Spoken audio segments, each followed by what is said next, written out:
no big blocker with accomplished perspective. Now, you already know what time it is, coming positively from the county jail, smashing, dashing, sliding on through with a whole lot of energy, man. So please hit the like, subscribe, comment, do all those things to help support your boy, and hit that bell notification for future fire content. Now, I'm thinking about things, right, as I've been going through, some of the issues that have happened in the Department of Corrections in California, Texas, and other areas. You got the Tango Blast, you have the Bulldogs, and the Maravilla gang, man. I'm telling you right now, when it comes to any gang that has a historical impact surrounding incidents and members, Maravilla stands alone. There's no other street gangs that has had members who have been part of the prison gangs, in particular, both the NF and MA. Now, this video is not going to be about their complete history. It's not a video that's going to talk about the different videos and sets and videos, because there's a whole bunch of them. This video is not about their history, but about the members who forever had a part in the prison gangs and organizations you see today. Now, in the beginning, there was many Maravilla who were MA, but there was also many that were NF as well. There was always a split, and it kind of depended on what kind of yard you landed on. You had the sympathizers that were sympathizing with the MA, those that were sympathizing with the NF, and if you ended up on a stronghold that was NF or MA, you would kind of gravitate towards that group. Or if you had a homeboy that was fucking rocking MA or MA back then, right, you would basically gravitate towards that group.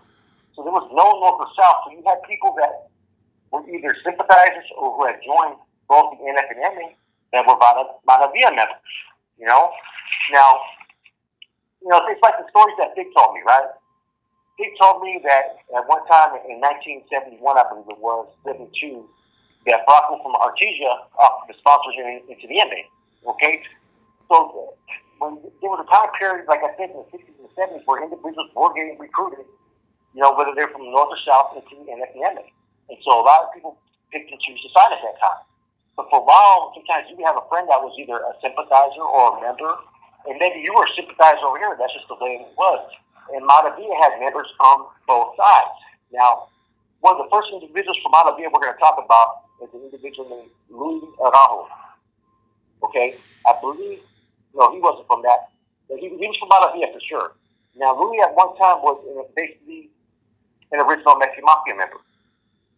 Now, in 1961, Weddle Buck Flores, Cheyenne, and a few others, they created what you had, the reglas, basically. The expectations, the blood and oath, that there was, this came before your family, there was no politics, all the different rules that they had established. Okay, but at the same time they established this, right, 1960, 1961, they allowed members that had joined back in like 57, 58, back in YA, they gave them opportunity if they wanted to take that blood oath and continue to be part of the organization. Now, Louis Araujo was actually an ex-MA member that took a step back in good standings with the Mexican Mafia.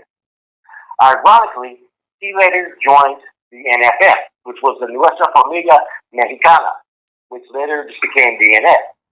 Now, this has been established as facts. One of the persons who wrote the first NF Constitution, when they had, padres and all that, and different type of chain of command structure, right, was actually Louis Araujo, as well as Chalo Hernandez. As we know, Chalo Hernandez was related to Cheyenne, okay? Cheyenne Cadena, who was at that time was a very influential, one of the leaders of the Mexican Mafia at that time. So, like I said, the Maravilla has always been involved in a lot of the breakaways, a lot of the politics on both sides. Like I said, there's been members who have been traditionally or historically important that became AF members and MA. Now, Louis Araujo from Maravilla was actually at one time an MA member who stepped away because of the blood oath, who started to see the oppression, who started to see the abuse that certain MA members were doing. He decided to join the NF. Okay, and he still would have relationships with those that were, these were his families at one time. He was friends with a lot of Mexican Mafia members still.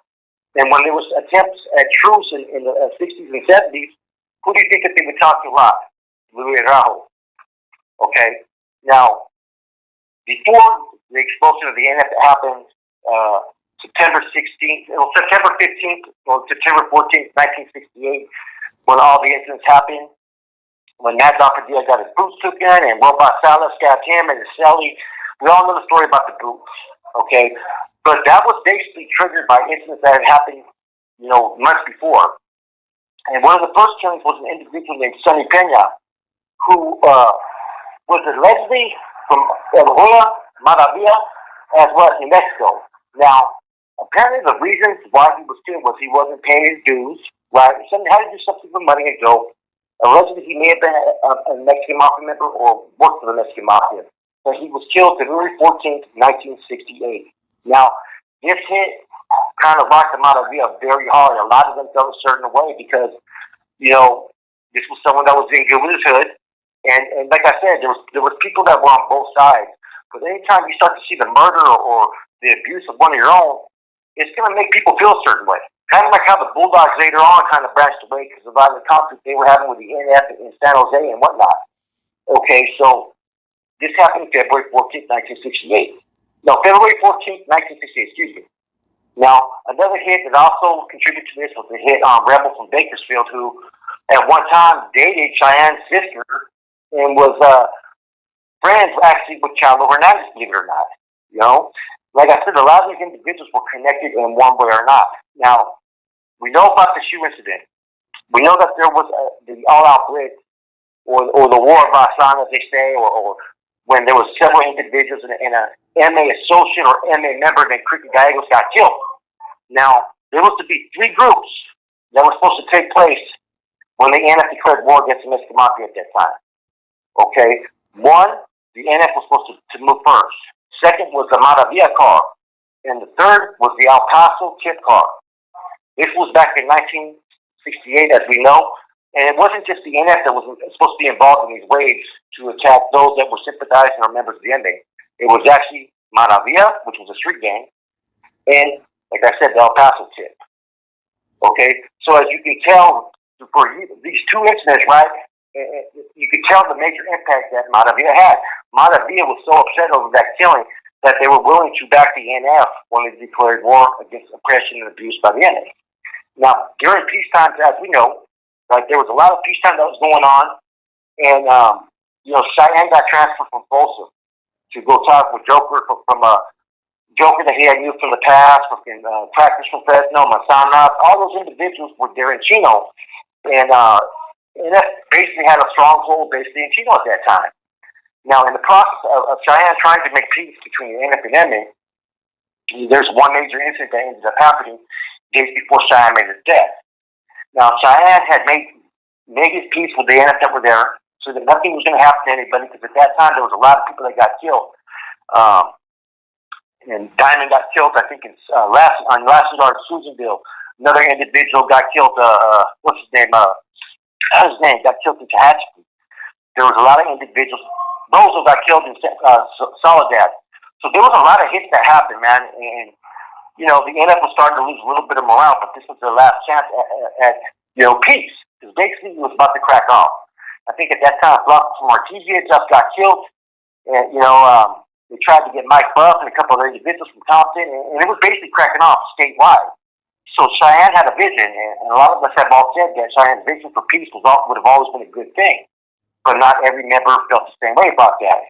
And now, some people say that it was Joe Morgan that ordered that they hit on the Aranda brothers, okay, Gilbert and Santos. And I think that happened, I want to say, December 12th or something around that time frame, right? So a couple of days before Cheyenne made his death, the Aranda brothers from Maravilla got hit. Okay? Gilbert and Santos. Only one of them was actually an NF member, but at the same time, there was a lot of people who associated. So once again, a Maravilla member was involved in something that had triggered a lifetime effects within the NF and MA. Because when Cheyenne was killed and thrown off the tier, as they show in American Me and all these movies, the MA declared revenge and war, and that there would never be peace between the NF and MA until they avenged Cheyenne's death. So that's another incident that, like I said, that Maravilla was deeply involved. Now, we can go into more stuff that they continue to be involved in. Joe Morgan, Pegleg, right? Who's been recognized and known as the godfather of the Mexican Mafia. The one that had all the contacts, with Bucky and all them across there in TJ, and was working with some of the families along the border. Had established contacts and alliances with the AB, and had a different vision for the MA. He's the one that brought in, him and Cheyenne and a few others brought in the mafia perspective, you know, the mob activities, the organized crimes that they could run the streets. And forever, he's always been mentioned as the Godfather. Where do you think Joe Pedro Morgan was from? He too was also from Maravilla. So therefore, like I said, Maravilla, it's not the gang, right? But it's had members, like I said, that have been really influential and have been a part of key incidents. Look at the first NF Constitution was written by a Maravilla member. Okay, one of the deaths of a Maravilla member was one of the reasons why they kicked it off the weekend of September 16th, 1968, because they were mad about that. Look at the hits of the Aranda brothers from Maravilla, which triggered Cheyenne to meet his death. And now you have Joe Pedro Morgan, who was from Maravilla, but forever changed the vision of the Mexican Mafia. Like I said, he's forever been looked at as one of the more validated and ones who evolved the group into what they were, you know? And then years later, Maravilla, like I said, they've always been part of the trance.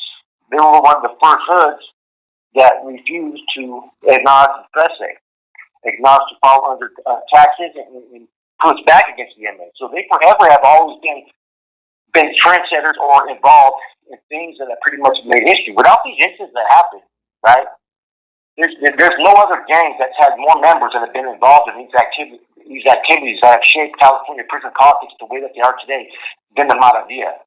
You can try to mention Bulldogs, but the Bulldogs don't even come close. The only thing the Bulldogs did was they branched away from the NF and Norteños.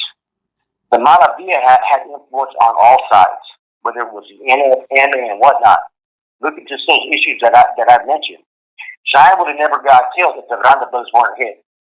There never would have been probably a constitution or the influence like that Louis had, being a former Mexican Mafia member. He doesn't really get talked about enough when you talk about the early NF leaders. And I think a lot of that was because he was basically an Mexican dropout. Now, like I said before, this video isn't about the history of Maravilla. Maravilla has been around for a long time, and there's different sets. But this right here pretty much validates that they probably are the one gang in California that's had the most impact on prison gang politics, and prison gang organizations in California history. With that said, your boy Flacco from a convict's perspective, I'm out.